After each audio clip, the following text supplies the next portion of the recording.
漂亮，完完整整。厉害，这个东西确实美的可。哎呀 ，Number One。安徽砀山挖出300年未曾腐烂的女尸。要知道，当专家打开棺椁的一瞬间，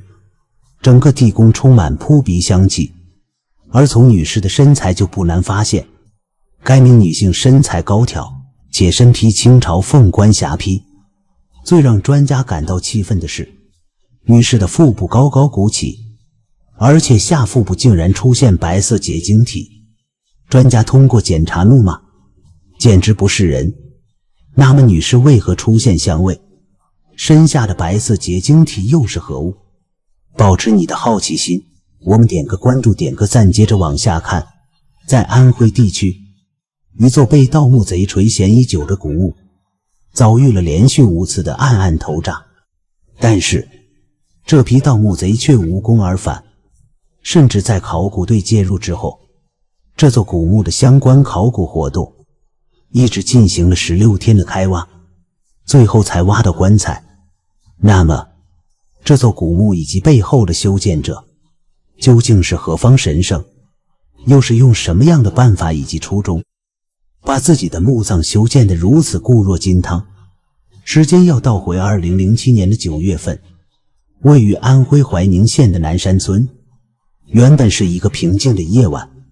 村民也是早早的在家里休息，但是村外一声如雷般的巨响立马惊动了在村子里面的所有人。但是在村民们来到村外荒地查看的时候，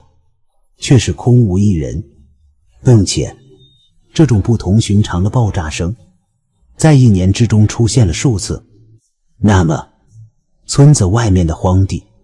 也只有古墓葬可以吸引盗墓贼的目光了。于是当地警方按照这个线索抓获了一批盗墓贼。根据盗墓贼的交代，自己在南山村外准备盗掘的墓葬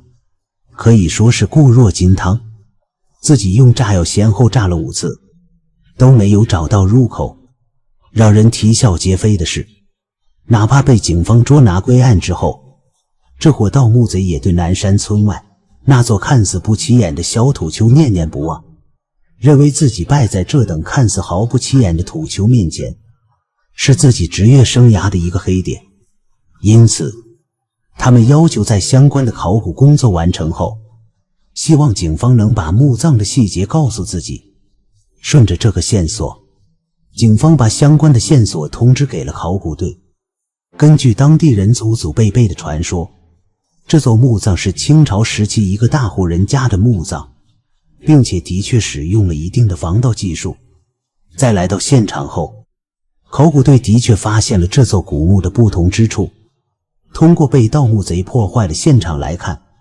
墓葬内部的一具尸椁已经露出了冰山一角。于是考古队根据这个情况进行了进一步的发掘活动。但是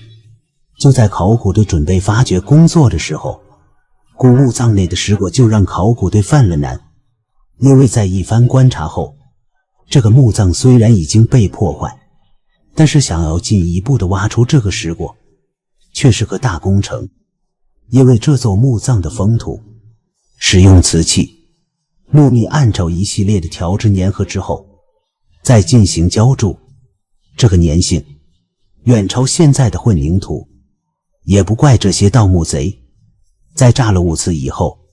还铩羽而归。那么面对面前的客观难题，因为古墓葬的确已经遭遇了破坏，那么考古工作不得不进行下去。于是靠着当地人的指导，考古队用锤子在这座墓葬的封土之上苦苦凿了16天，才把封土堆给凿开。在凿开之后，如释重负的考古队看见墓坑里面排列着2具尸椁，并且中间还有一座石墙。这个石墙让考古队顿感纳闷，明明是一座合葬墓，那么这个石头墙到底有什么作用？带着这个好奇心，考古队打开了其中的一具石头棺椁，里面的景象让考古队目瞪口呆。这座外表简直固若金汤的墓葬，在棺椁里面居然空无一物，只有腐烂到极致的尸骨。联想到自己在外面凿了16天的封土，在墓坑里面的考古队顿时感到起不打一处来。在一番搜寻之后，考古队只能把希望寄托在旁边另外的一具棺材上面。在还没打开的时候，考古队决定是不是这座墓葬的墓主人把所有的金银珠宝都放在了里面。但是在打开以后，所有人都大吃一惊，只见里面是个完整的木乃伊。于是考古队首先仔细查看了一下周围的环境，只见和一旁的石质棺椁不同的是，这具棺椁的用料是一具木质棺椁，并且在棺材里面摆放着许多的木炭。大家都知道，木炭的确也是古代墓葬里面用来保存尸体的一个常见的物料，因为从木炭的物理特性来看，的确有杀菌和防潮的作用。而根据相关的牌位来看，这具棺材里面应该是具女尸，并且关节还能活动。但是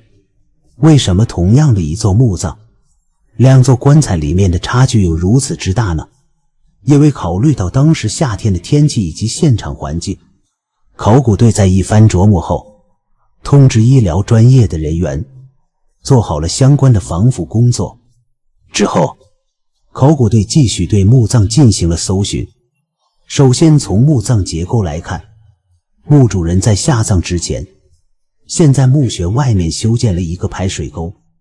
虽然可能在外部看起来这座墓葬并不起眼，甚至从外部来看就是简简单单的小土丘，但是也就是靠着看似不起眼的小排水沟以及棺材内部堆积的大量木炭，这座墓葬的墓主人可以在去世几百年之后没有腐烂，反而在这些外力作用之下成为了一具干尸。在南方来说有马王堆女尸，但是那是存在棺液的尸尸，因此在南方的气候环境之下，能挖到一具干尸是几乎不可能的事情。不过这座墓葬从等级制度来看，所表现出来的等级制度并不高，在当地只是个民间普通人的墓葬。因此在相关的考古工作里面，除了发现了一具罕见的干尸之外，其余再也没有任何有价值的文物了。但是从考古学的角度来讲，如果对于文物有患得患失的想法，那么也就无法干好相关的工作，这也是必须存在的客观事实。